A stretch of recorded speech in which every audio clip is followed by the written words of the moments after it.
na po kami. Saan punta? Kumain ka muna. Dalawang Binay ang naglalaban ngayong 2025. Sino iboboto mo? Luis Campos po. Gusto namin magbago eh. Mas maganda si Nancy. Tulad kami kay Nancy. Pong Luis Campos dahil sa kanyang campaign na itutuloy niya yung pamamahala ni Mayora Abby Yung Binay. advantage niya, ako ang advantage. Parang sila lang naman. Mahirap ang labanan, dalawa yan. Ate Nancy! Ayan!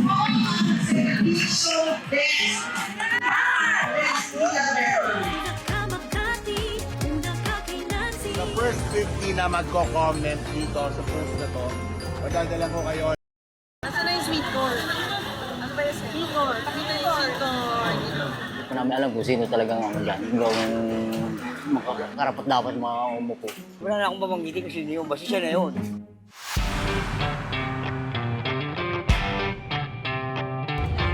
Makati City, isa sa pinakamayamang lungsod dito sa ating bansa. Sentro ng komersyo at tahanan ng pinakamalalaking kumpanya sa buong Pilipinas. Pero bukod sa matatayag na gusali at negosyo, may isa pang aspeto ng Makati na sintibay ng mga pundasyon nito, ang politika. At sa likod ng dekadang pamumuno, isang apelido ang nangingibabaw, Binay. Samahan niyo akong sundan ang kwento kung paano nga ba napalakas ng pamilya Binay ang kanilang baluarte.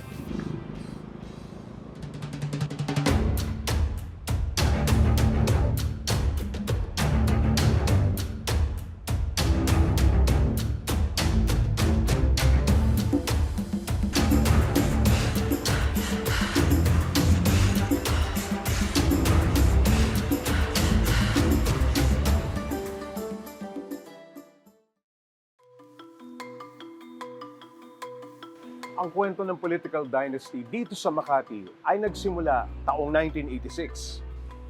Si Jejomar Binay, isang human rights lawyer, ang itinalaga ni dating Pangulong Cory Aquino bilang acting mayor ng lungsod ng Makati. Mula noon, hindi na nawala ang pangalang Binay sa lungsod. Mula kay Jojo Binay, lumawak na ang impluwensya ng pamilya. Naging mayor din ang kanyang asawa na si Elenita, pati na ang kanilang mga anak na sina Junjun at Abby.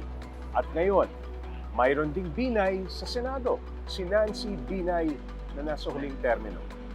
Dahil 3 dekadang hinawakan ng mga Binay ang Makati, hindi na nakapagtataka kung may hidwa ang politika sa loob mismo ng pamilya. Gaya na lamang noong 2019, noong tumakbo pagka-mayor ang magkapatid na Abby at Junjun. Isang makasaysayang labanan, Binay versus Binay. They were seen gesturing towards each other, eventually raising their voices while they exchanged harsh words.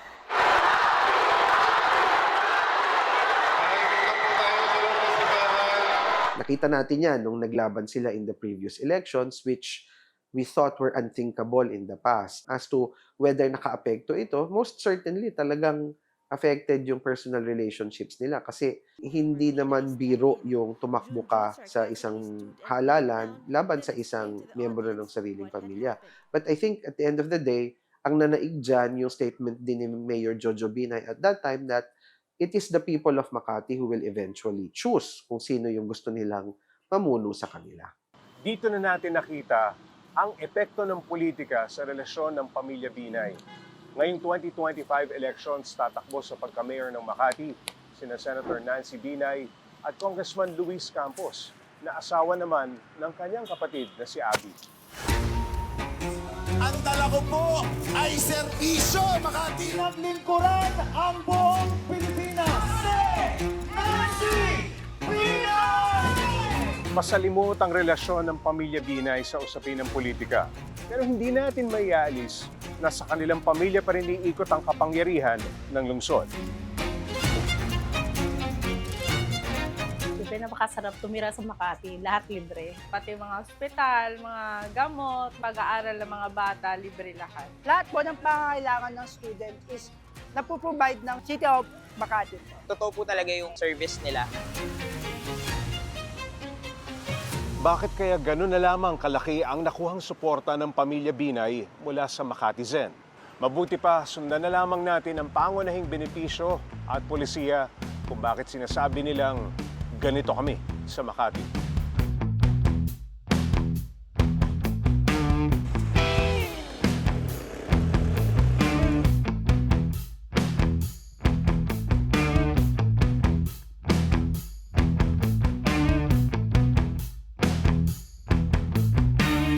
Ay, Kuya, gusta?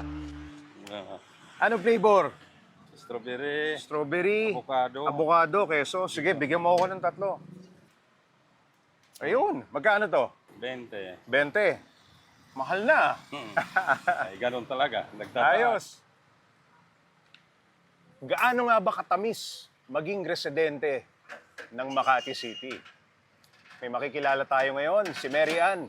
Alamin natin kung gaano nga ba kasarap tumira dito sa Makati. Thank you, Kuya. Ayun, salamat. Tao po. Ate Mary Ann. Kumusta? Okay lang po. Ito ba ang bahay mo? Opo. O tara, silipin Sige. natin. Gusto mo ice cream? So, kami So, sa akan ice cream. sa ice cream. Opo. Sige. Okay, marami ba kayo nakatira dito? Opo, marami po. Mga pamilya-pamilya po. O, pamilya. Opo. Asan ang bahay mo dito? Ito pa po kami sa dulo. Dulo pa kayo, Opo, dulo. dito pa. Ate Mary Ann, totoo bang dito sa Makati, bata pa lamang nakakatanggap na ng kung ano-anong benepisyo, gaya nitong nasa harap natin? Opo, nakakatanggap po. Kompleto po yan. Mga gamit sa school, Oo. mula sa sapatos, medyas, uniform, pang-PE, kompleto. Ito, may Boots. bota pag Opo. tag-ulan, siguro. Opo. Tapos yun po yung kapote niya. Yung terno. Chicken sopas, Arroz caldo, arroz caldo, at saka champurado. champurado. May Project cookies Feed. pa. Opo, meron po. Mamon. Mamon, Cookies. cookies, brownies. Balita ko, hindi lang mga gamit ang ibinibigay sa inyo. Minsan, may mga field trip pa. Opo, libre po ang field trip. Libre ang field Opo, trip. kasama po ang nanay. Kasama Opo, ang nanay. Gaano ho ka laking tulong yung mga ganong klase ng benepisyo bilang magulang? Sobrang laking tulong po kasi wala po kami masyadong ginagastos eh. Oo. Libre po lahat, wala kaming problema. Libre po yung palinis ng ngipin, bunot, pustiso, tsaka pasta, libre po. Tapos yung check-up, mga laboratories, tsaka mga gamot po, libre po basta may yellow card. Proud po talaga kami taga Makati.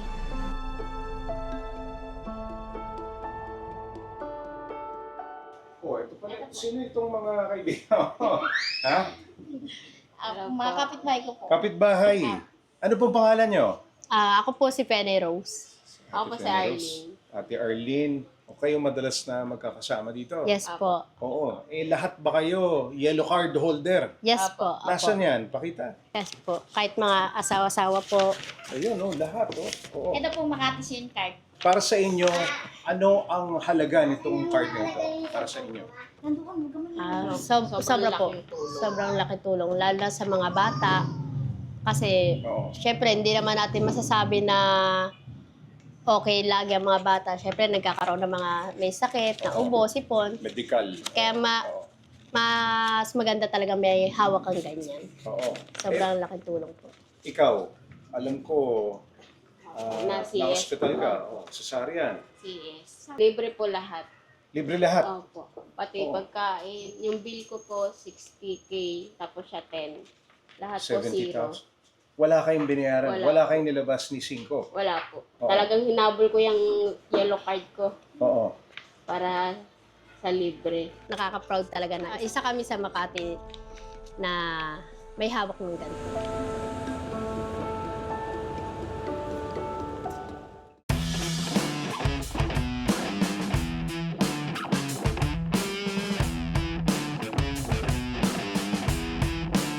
Alam niyo mga paps, nung makausap ko itong si Mary Ann, labis na lamang ang kanyang pagmamalaki dun sa kanyang yellow card.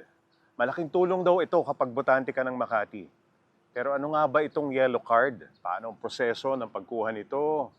At paano ito nakatutulong ng malaki sa mga Makatizen?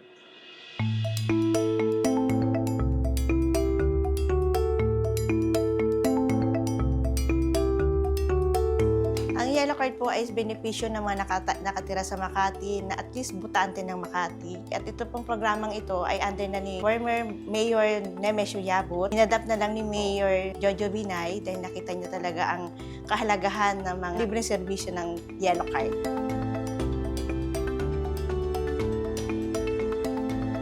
Kapag po hawak ng Yellow Card ng isang kliyente, naman ang sakit niya, pupunta lang sa ating health centers o sa ating ospital ng Makati, papakita lang ang Yellow Card, nakasama dito ang kanilang mga dependent na pwedeng ma-avail ang serbisyo ng Makati. So, ito yung aming voters verification, yung COMELEC. Dito natin makikita kung individual na kumukuha ng Yellow Card, botante at lehitimong botante ng Makati. Ayun, kung may kakilala ako halimbawa, katrabaho ko, pwede nating ma-verify Yes lang kung po. taga Makati siya talaga, Yes po. ano? Yung So, ito- Eduardo Lingaw, i-search ka natin, Eduardo Lingaw. Meron po, sir. Meron. Ayun nga, ano, kumpleto. So, voters list. Apo. Ito pa, pag inisya na namin ito, naka-menos na si client ng 75 pesos sa pag-request ng COMELEC certificate.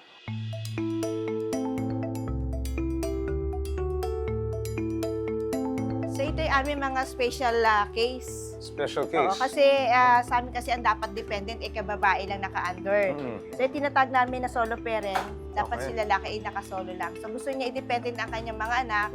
Halimbawa, inabandon na ng babae, patay na si babae. So, pwede na i-carry ng lalaki ang kanyang mga dependent.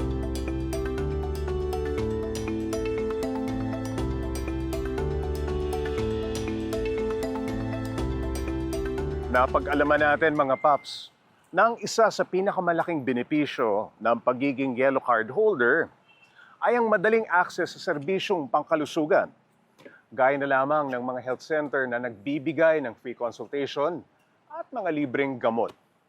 Sa puntong ito, pasyalan natin ang isang health center sa Guadalupe Viejo at alamin natin kung gaano ito kaprogresibo. Tara!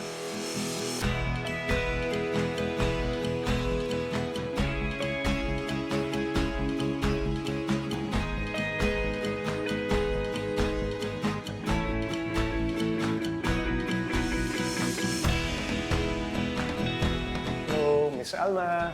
Hello po, good afternoon po. Good afternoon Nurse Alma po. Nurse Alma. Yes Oo. po. Kamusta po kayo? Mabuti naman po, sir.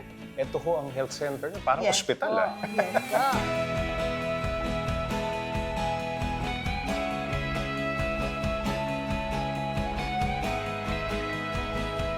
Gaano ho kahalaga kay Mayor Jojo o Mayor VP, sabi niya, no? Yung health service, napakahalaga ho ba sa Yes po. Kaya nga po lahat ng mga serbisyo na pangkalusugan ay ibinibigay naman po nila. Libreng gamot, libreng hospitalization. Yan po. Hanggat And then maaari meron po libre, tayo- hanggat maaari Yes po. kompleto. Yes po. At Lahat po. yung paghihintay o yung waiting, Meron na po tayong virtual queuing po para pagdating po nila dito, Oo. madali na po silang, hindi na po sila maghihintay Maghintay. ng tagal. makakainggit na maging residente ng lungsod na ito. Mula sa libreng gamot, mula sa isang libreng pagpapacheck up, bunot libre, postiso libre, itong napakagandang health center, parang ospital na eh. Kung ikaw ay residente ng Makati at ganitong klase ang tulong na natatanggap mo, bakit mo hindi mamahalin ang mga namumuno dito?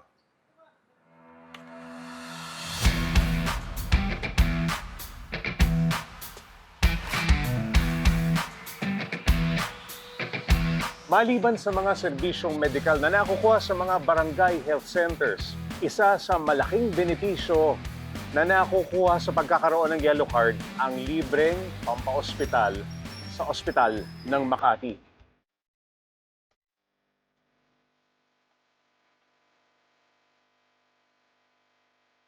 Bawa Makati resident ako, paano yung proseso ng pagtanggap ng pasyente dito? Meron kaming sir, yung hospital information system na doon natutulungan sa pag-schedule.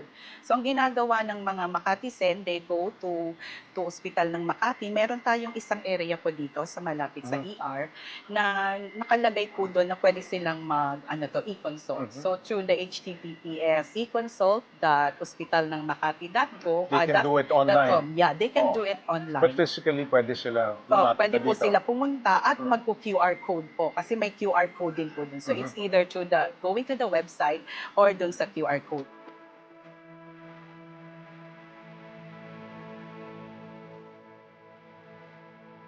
Sa hospital na Makati, anong covered pagka may yellow card? Lahat po, halos lahat siya. Mula 5,000 na pa. Kahit million pa po ang abutin ng kanilang expenses dito sa aming ospital, 500 lang po kaya ibibigay nila sa amin. Yun. Paano kung walang yellow card ng isang Makati resident? So wala rin pong problema hanggat ang aming pasyente ay meron naman po kaming social service na tinatawag. So pwede namin ilapit yung kanilang bayarin sa aming social service at then doon po kami mag-gauge kung magkano po yung amount na kanilang na-consume dito sa aming ospital. Wala po kami tinatanggihan.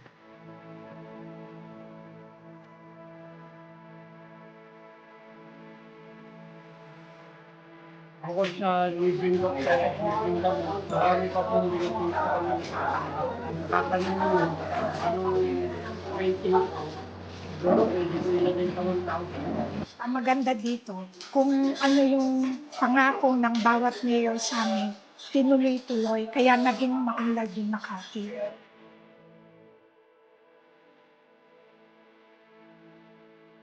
Mga Pops, nakakabilib yung atensyong medikal na ibinibigay ng Makati sa kanyang mga residente. Pero ang kalusugan ng lungsod ay hindi lang tungkol sa serbisyong medikal.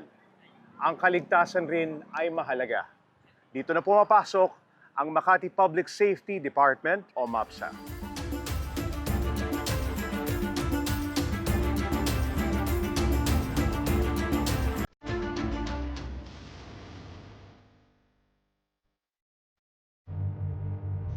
Alam niyo ba mga Paps, na sa Makati, isa sa pinakamatinik magpatupad ng disiplina ay ang tinatawag na Makati Public Safety Department o kung tawagin ay MAPSA. Ngunit sa likod ng kanilang uniforme, paano nga ba nila ipinapatupad ang kanilang tungkulin sa isang syudad na patuloy ang pagunlad? Alamin natin.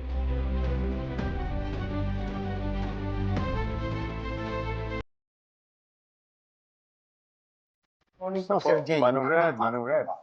So itong bahagi ito ng PSD. Opo.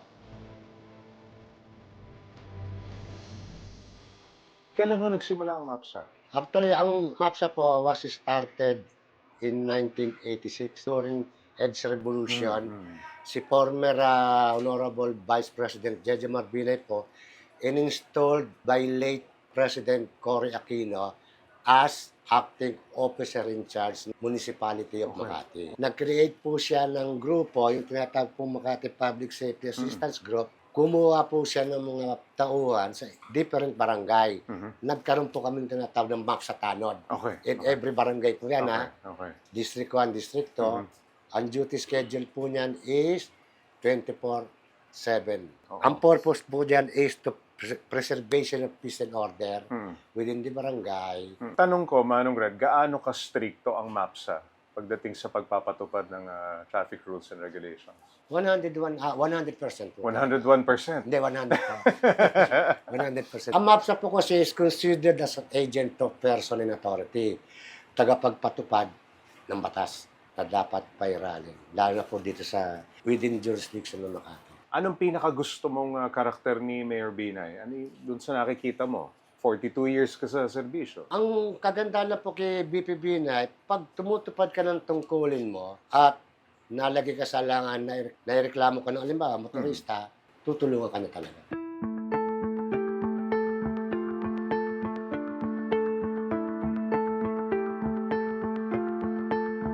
Base sa pakikipag-usap natin kay Manong Red, hindi pala talaga madali ang nagiging role ng MAPSA simula nung hawakan nila ito noong 1986. Bukod sa pagsasaayos ng trapiko, nakaatang pa sa kanilang responsibilidad ang pagpapanatili ng peace and order. Hindi madali yun. lalo kang nagiging bukas sa mga kritisismo at yung mga pagpuna sa pamamaraan ng pagpapatupad ng disiplina dito sa Makati.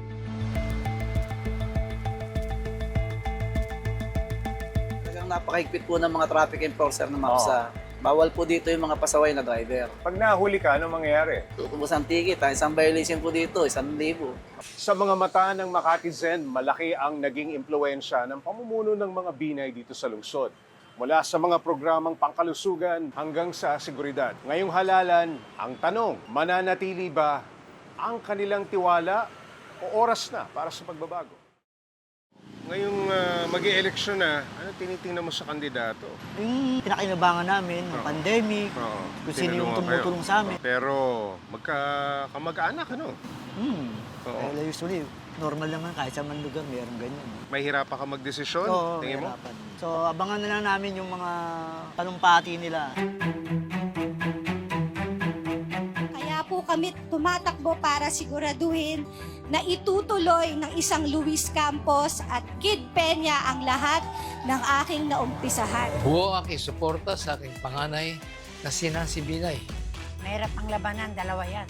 Siyempre, kung sino yung namumulo, yung pa rin. Para hindi na mabago kasi mababago pa eh. Tapos tayo boboto. Gusto lang magbago eh. Mas maganda si Nancy. Mababago ng Makati pag si Campos na. I would say Luis Campos ako. Mas malakas yung boses ni Luis based on the history na nag-serve siya as congressman rather than the other person na tumatakbo. Solid kami kay Nancy. Kailangan mas mabilis, mas magaling. Kailangan better. Campus service is better. Hindi na pwedeng palitan ang Binay. Alam niyo po si Kong Luis, madali po talagang lalapitan yan. Binay ang best sa Makati. Wala noon hanggang ngayon, Binay. Kung ako pamimilihin mo, talagang ako, Binay pa rin ako. Di ba? Kaya lang, asawa kasi ni Abigail yung tumatakbo. Kaya ako, hindi ko sinasabi na, hindi dito tayo, hindi. Kundi, nasa pasya pa rin ng ating mga kababayan na taga Makati. Na kung alin ang nasa puso nila at alam nila na makakatulong sa kanila at may respeto sila kay paring Jojo. Pero sa tingin ko ngayon, the demographics of the voters have already changed compared to the time of Mayor Jojo Binay. Ang mas naka-highlight dyan, in fact, is sino yung nakakapag-represent nung Binay brand of service that they have nurtured over the years. Whoever can represent those kinds of values, I think, yun yung pipiliin ng mga tao. Sana magkita-kita ho tayo dito habang kami ho yung mamamasyal sa inyo. Sama ko si Senadora Nancy. Morning, good morning. Kwento mo sa amin love life mo. Hindi naman siya Binay, di ba? Bakit? Ang Makati ba pag-aari ng iisang tao o isang pamilya? Magiging ibabaw yung pagiging pamilya namin. Isang lungsod, isang pamilya, dalawang magkalabang kampo. Sa eleksyon, pipili ang Makati. Isang mahalagang desisyon ito na magdidikta sa kinabukasan ng lungsod. Ang tanong, sino ang ilulukok nila na susunod na mayor ng Makati? At paano magbabago ang takbo ng lungsod sa papalit na liderato? Ako po si Jay Taruk at ito ang Baluarte.